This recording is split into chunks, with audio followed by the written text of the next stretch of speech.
So, Freunde, für uns geht's weiter hier bei Yu-Gi-Oh! Master Duel mit die geheimen Kräfte des Planeten. Nach der letzten Folge, die eigentlich doch nur aus Szenarien, Szenarien bestand, plus ein ich wollte gerade sagen Praktikum, dann mir so, Praktikum, Praktikant, nee, stimmt alles nicht. Aus einem praktischen Szenario, ist irgendwie auch falsch, aus einer Praktikübung, sagen wir es so. Aus einer Praktikübung bestand, plus eben diversen Szenarien, wo wir Sichtweise von Auram plus Ningirsu gesehen haben, müssen wir uns jetzt unserem alten Freund stellen. Als Crusadia. Das könnte spannend werden. Ich bin gespannt, denn wir sind hier als Erster dran.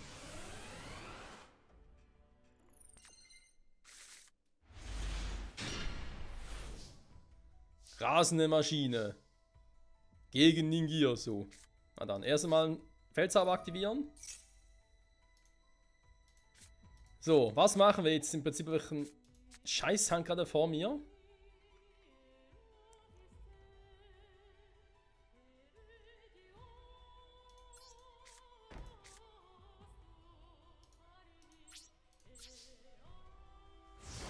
Und ohne Crusadia-Effektmonster kann ich auch keine Link-Monster rufen. Und ein Link-Monster geht die ganze Strategie nicht auf. Ist ein bisschen doof.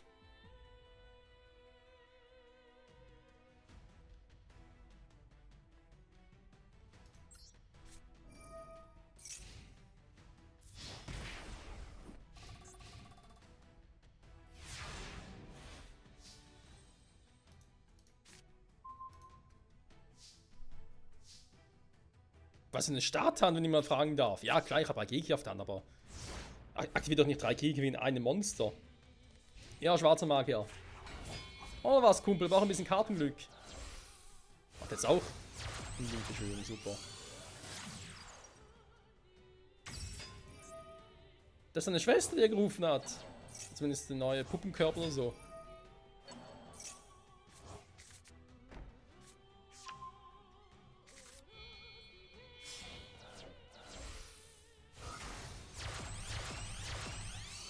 Oh oh.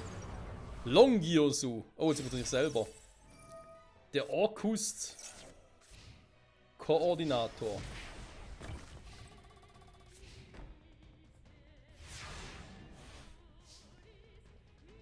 Das gelingt der Karte, okay, solange nicht gelingt, ist alles cool. Naja, ganz ehrlich, jetzt muss er fast spielen. Aber warte mal. Den Link-Monster zeigen.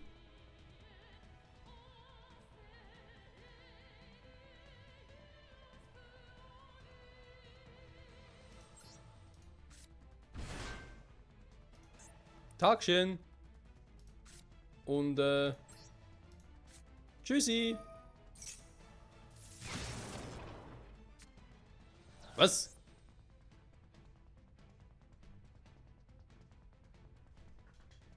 Alter.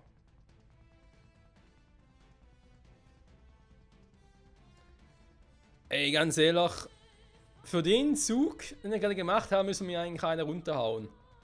Diese gelinkte Karte, ich hab's gerade noch erwähnt. Und dann nur so von wegen, ja, zum Glück ist nicht gelingt. Ja, jetzt ist er gelingt. Wenn ich ihn selbst gelingt habe, ich linker Vogel. Oh mein Gott, ey, wie doof kann man sein, ganz ehrlich. Alter.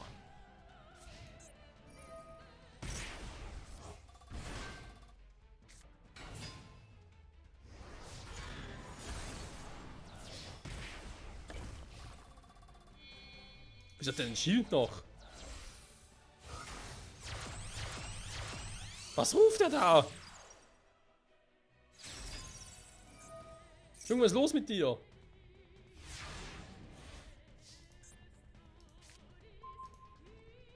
Verschenken für die Armee, die kommen jetzt ein bisschen spät, Kumpel.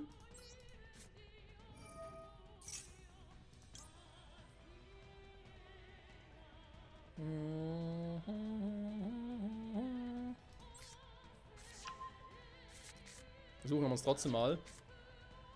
Ja, ich kann sie trotzdem, das Problem ist halt, ich kriege ihn wieder nicht weg, aber ich kriege sie schon mal als Spezialbeschwörung aufs Feld, das ist schon mal cool.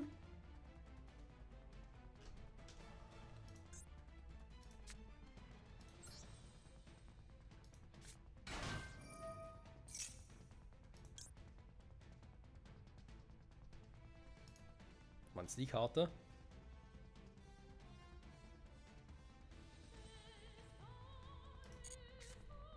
Da bringt man so oder so nichts.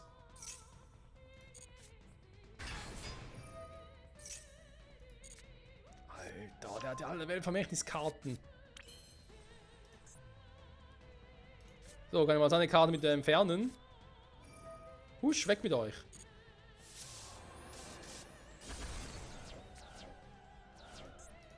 Oh mein Gott, ey. Das diese Karte zeigt. Mhm.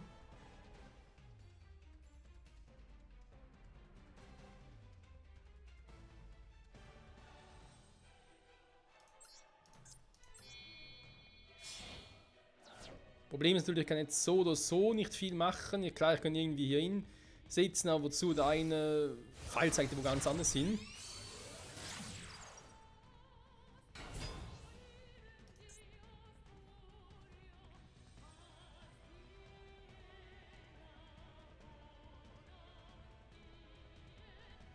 Ja, quasi die Aufschwung könnte ich spielen, bringt mir aber nichts.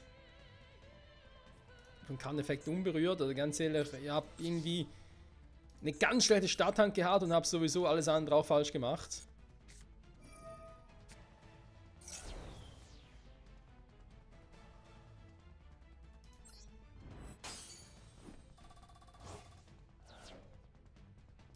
Es wäre natürlich durch Crusader Stärke praktisch gewesen, aber ganz ehrlich, das spielt sowieso keine Rolle.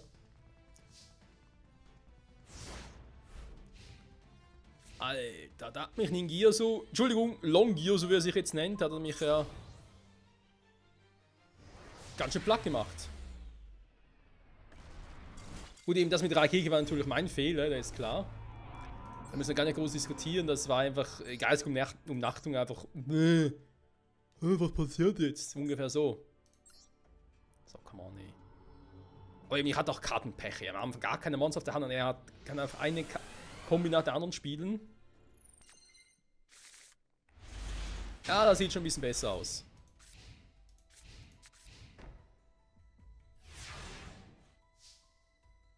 So.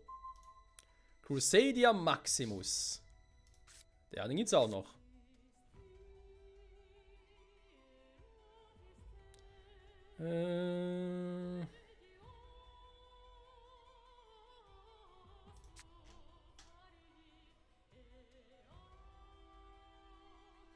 Kampfschaden verdoppelt.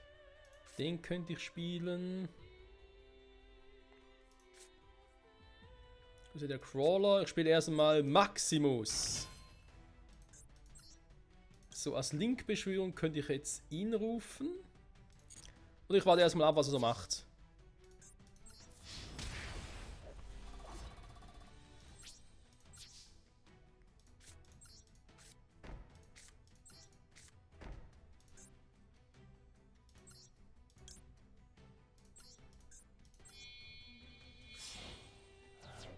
Und Link-Beschwörung. Crusadia Magius.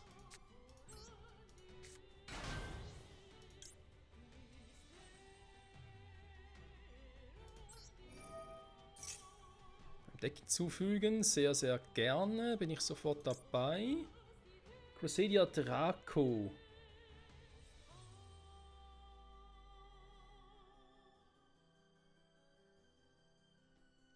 Crusadia man am Friedhof wählen, meine Hand hinzufügen. Was haben wir sonst noch so Cooles? Kann ich einen Gegner wählen, zerstöre sie.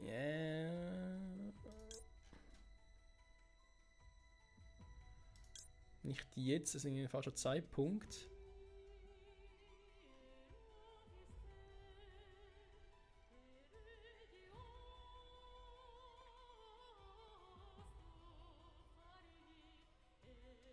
Arboria wäre praktisch. Mit Tag hätte ich halt direkt Maximus wieder auf der Hand. Den Draco müssen wir erstmal zerstören. War dann sowieso ein bisschen Power? Okay. So. Dann wird Zeit für Stufe 2. Die Frage ist, Regulex, wäre der eine Option?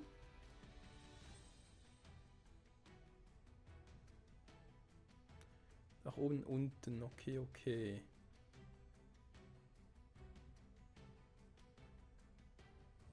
Deck hinzufügen, wenn ich halt zaubernde Falle gerne hätte. Du kannst halt mal bewegen Spielers wählen aus dieser Karte. Bewege eine andere Main-Karte. Ja gut, das ist jetzt momentan ein bisschen unpraktisch.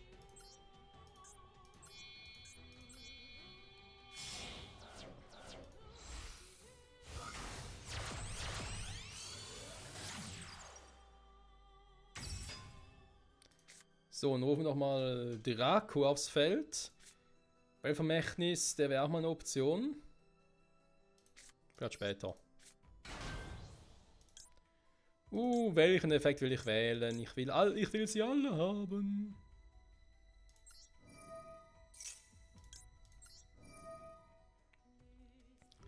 So, erst einmal. Durchlangen kann wir. Maximus wird da eigentlich ein bisschen besser gerade.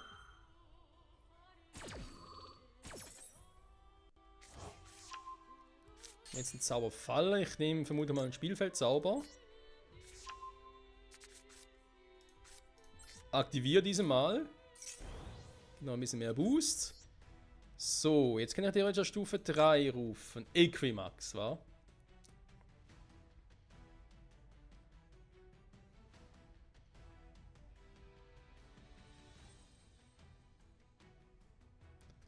Spielzug ist ein Schnelleffekt, den nehmen wir natürlich auch gerne.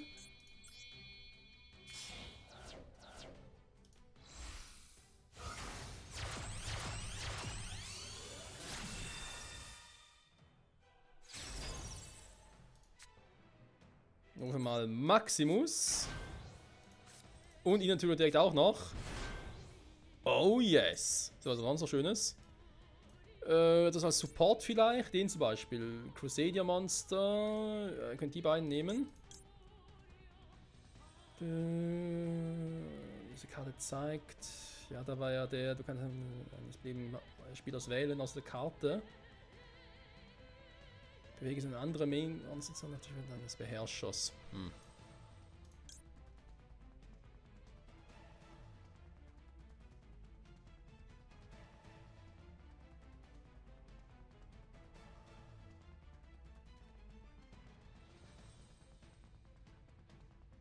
Einzurufen wäre momentan halt ein bisschen schwierig wegen den Pfeilen. Ja, Splata, wir können jetzt hier hinsetzen, können wir mal ein Monster hier hinsetzen. Also müssen Splata eigentlich hier hinsetzen. Und ich hier nochmal eins, das Problem ist halt, ich habe gerade irgendwie keine Monster mehr auf der Hand, die ich nochmal irgendwie rufen könnte danach. Bisschen schwierig daher.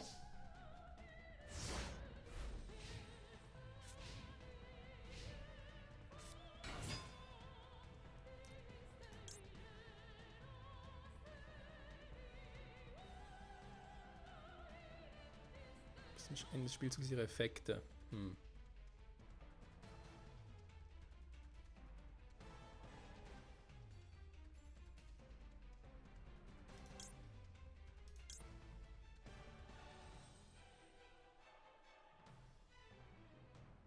Eben noch den vom Weltvermächtnis her. Also ein paar Effekte habe ich noch. Oh, super, jetzt kommt er mit Babel.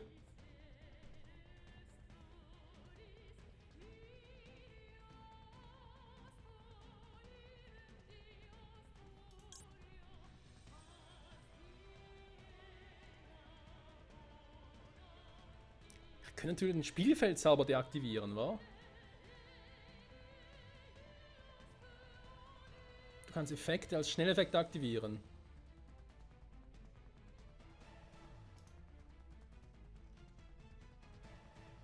Ist glaube ich noch zu früh, wa? Ernsthaft, du willst den angreifen?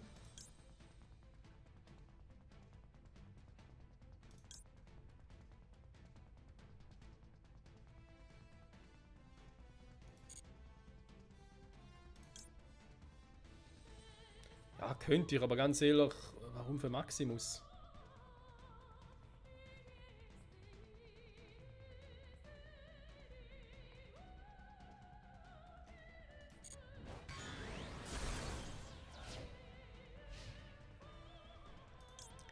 Dann lieber so, dass ich jetzt mal den Effekt hier aktiviere. Da bringen wir jetzt beides nichts, klar.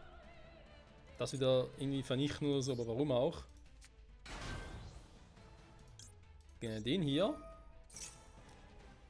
Weltvermächtniskarte auf die Hand zu nehmen. Noch eine Krone.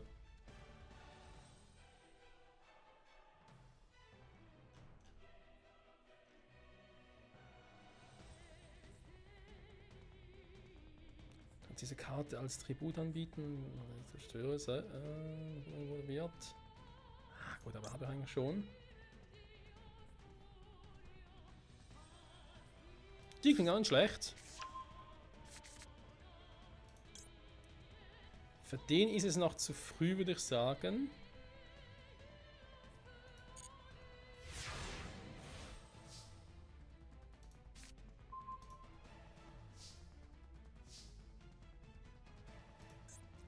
Ah, so viele Karten zu aktivieren.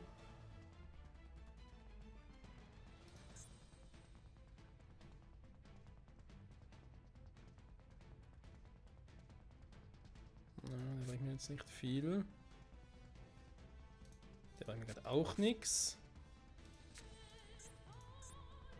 Eigener Effekt wäre zum Beispiel den hier.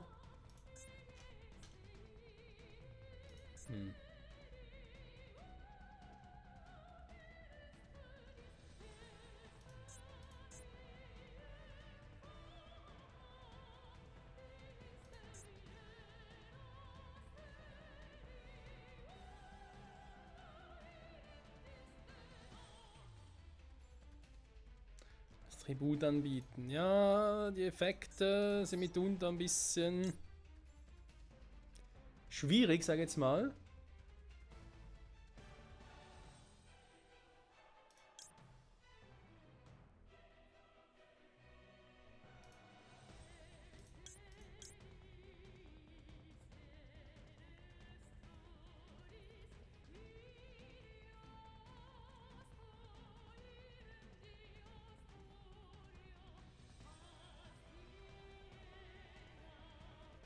Könnt Regulex rufen.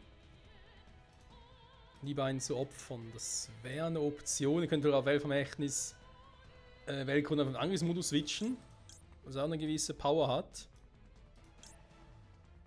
Ach, hier immer zwei Monster für opfern. Ist halt schon viel.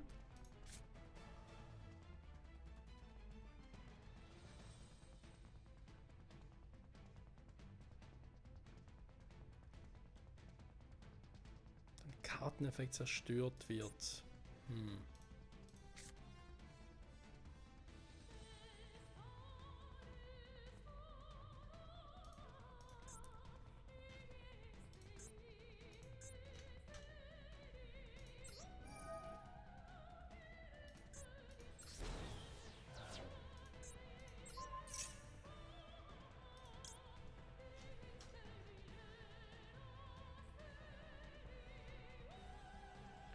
Einen Effekt negieren, wa? Nee, der macht nicht viel Sinn. Der geht auch nicht. Das ist die Frage, rufe ich jetzt sie?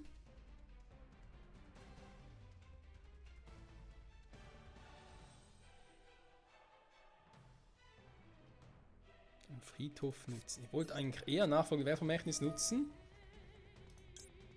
Für Maximus. Das Gegners Kämpfe, der Kampfschaden verdoppelt, warte mal. Ja, müsste eigentlich funktionieren.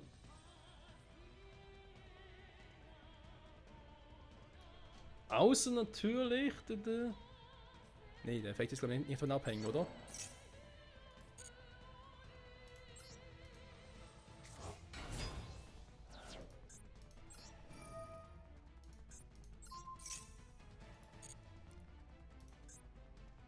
So, alles wird abgeschlossen, müsste funktionieren, wa?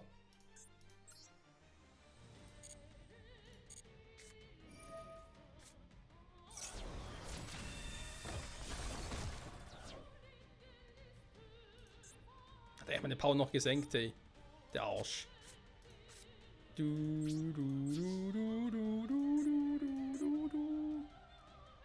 zu Angriffsmodus switchen.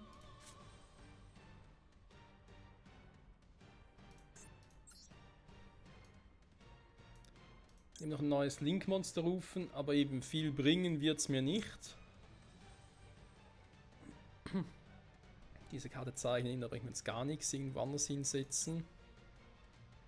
Crusader Regulex, ja, ich kann ihn da unten hin, aber bringt mir auch nicht viel.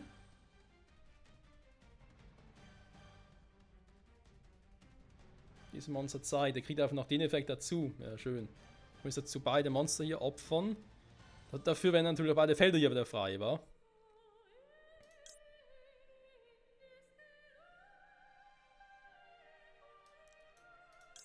Ich merke gerade, irgendwie hier ein extra Link aufzubauen, wäre verdammt schwierig. Beziehungsweise gar nicht möglich, wa? Also wenn ich das hier U-förmig alles zusammenkriege, würde, glaube ich, gar nicht funktionieren.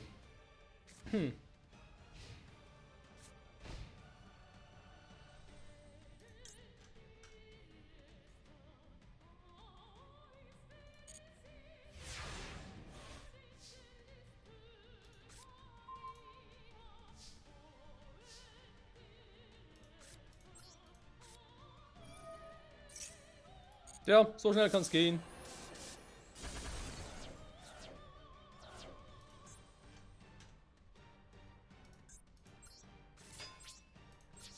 Da würde ich mal sagen, Equimax, beende das Duell.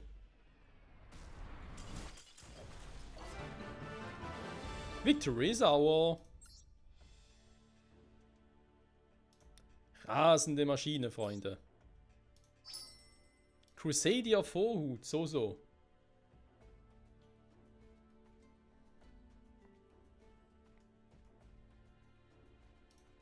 Ja, auch schön. So, 3 Dinge freigeschaltet. Hier erstmal gesperrt. Ich brauche viele Dinger. Das war hier oben so. Oh, da geht noch. Dann hier geht es irgendwie um die Karten von den Gears oder so. Vom Akustik, ja, natürlich. Und hier geht's mit Crusader Monster, verschiedene Monster im Typ, was? Oh nee. Bisschen mischen hier oder was? Mathe Mech Sigma. Addition, Nabla. Multiplikation. Division, Durchmesser. Aha, ja, ein bisschen Mathe, gut. Wir haben ein Synchro-Monster plötzlich. Das heißt, ja, ein paar von euch sind Empfänger. Ja. Schön, schön. Könnte einem gefallen, sag ich jetzt mal. Trotzdem würde ich mal sagen, gehen wir zum Ziel. Dem Endkampf zwischen Auram und Ningirsu.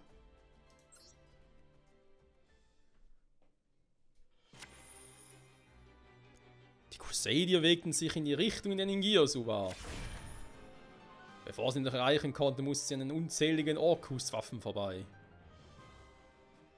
Die Orkus waren ebenso gnadenlos wie zahlreich und die Crusader litten viele Verluste, während sie versuchten, sich durchzukämpfen.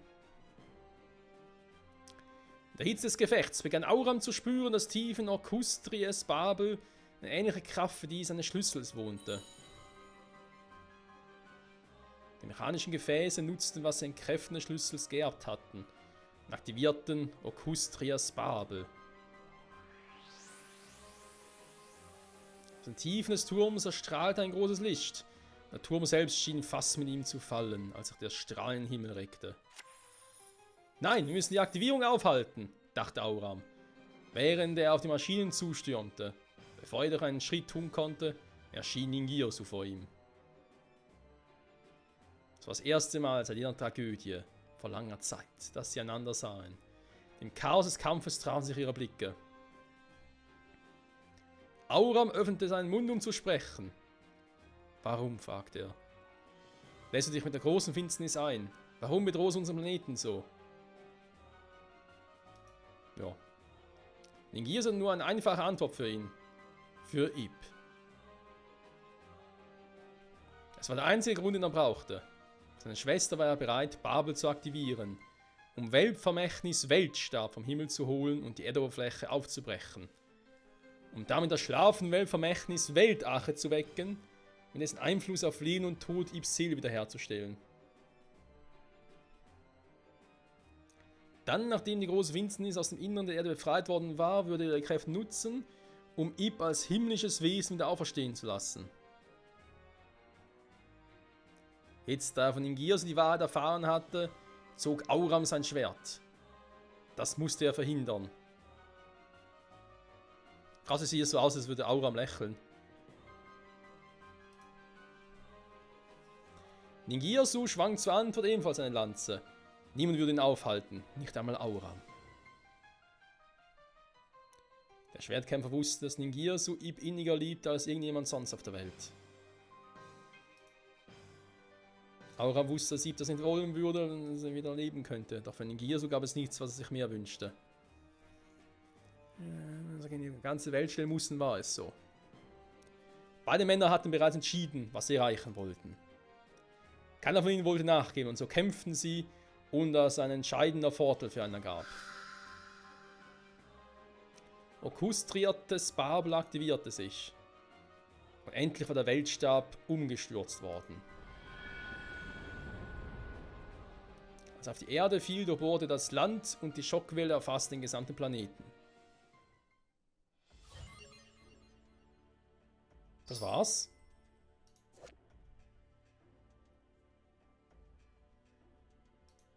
Verbanne es. Hä?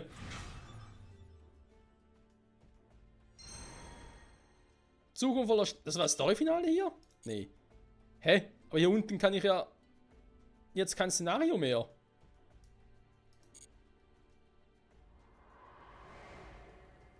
Jetzt sagen wir nicht, dass es irgendwo noch weitergeht.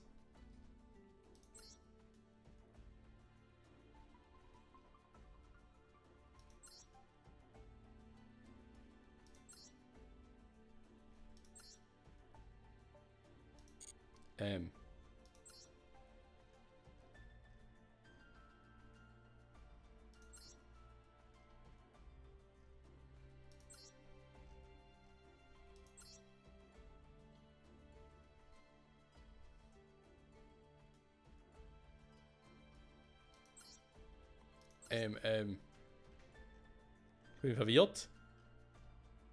Das war mit der Legende der Sternhändler geht es irgendwie noch weiter. Da muss ich erstmal. Ja, vielleicht muss ich die restlichen Duelle jetzt wirklich noch machen. In der nächsten Folgen, weiß nicht, wie lange es dauert. Und wenn ich die Duelle auch noch gemacht habe, schauen wir noch was anderes frei. Könnte sein. Weil so fühle ich mich ein bisschen unbefriedigt. Weil irgendwie, weil die Story hier um Weltvermächtnis und so war doch irgendwie spannend. Auf eine gewisse Art und Weise. Aber egal, Freunde, wie es hier weitergeht bei Yu-Gi-Oh! Master Duel im Solo-Modus erfahren wir hoffentlich in der nächsten Folge. Also wir werden so oder so die Dinge noch versuchen hier. Die offenen Kämpfe. Sowohl auf Seite von Ningirsu mit seinen Orkus-Monstern, aber auch irgendwie hier unten halt mit dem Crusadia und irgendwie neuen Monstern. Mit diesen Mathe-Genies oder was auch immer. Und alles andere, alles weitere besser gesagt, sehen wir hoffentlich dann in der nächsten Folge. Und so weiter und so fort. In diesem Sinne, danke fürs Zusehen und bis zum nächsten Mal. Zurück bei Yu-Gi-Oh! Master Duel. Ciao zusammen.